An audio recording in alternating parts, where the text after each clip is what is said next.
এই সিরিজটা খুবই ভালো হয়েছে। আমরা যেভাবে প্রিপারেশন নিয়েছি যাওয়ার আগে এবং ওইখানে যাওয়ার পরে প্রত্যেকটা প্লেয়ারের মাইন্ডসেট, স্কিল নিয়ে চিন্তা ভাবনা, ওভারঅল খুবই ভালো একটা প্রিপারেশন ছিল এবং প্রত্যেকটা প্লেয়ারের ইন্টেনশন ছিল যে আমরা এখানে খেলাটা যেন জিততে পারি। এবং আমি যেটা বলবো যে আমরা পাকিস্তানে 3 দিন আগে গিয়েছিলাম, এটা আমাদের একটু অ্যাডভান্টেজ দিয়েছে।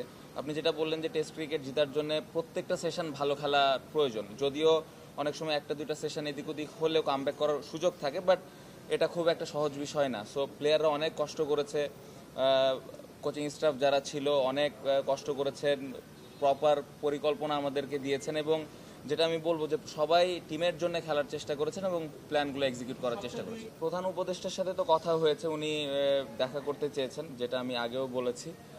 সাকিব ভাইয়ের বিষয়টা নিয়ে অবশ্যই এটা একটা ডিফারেন্ট বিষয়, বাট প্রত্যেকটা প্লেয়ার সাকিব ভাইয়ের পাশে আছেন এবং এই বিষয়টা নিয়ে আমরা সবাই জানি সাকিব ভাই কতটুকু খেলার জন্য ডেডিকেটেড এবং খেলার জন্য কতটুকু পাগল, টিমের জন্য ভালো করার জন্য কতটুকু সবসময় টিমের জন্য খেলার জন্য চিন্তা ভাবনা করেই থাকেন। বাট হ্যাঁ, অবশ্যই যখন দেখা হবেন অবশ্যই এটা নিয়ে যদি কথা ওঠে, প্রত্যেকটা প্লেয়ার সাকিব ভাইয়ের পাশে আছে।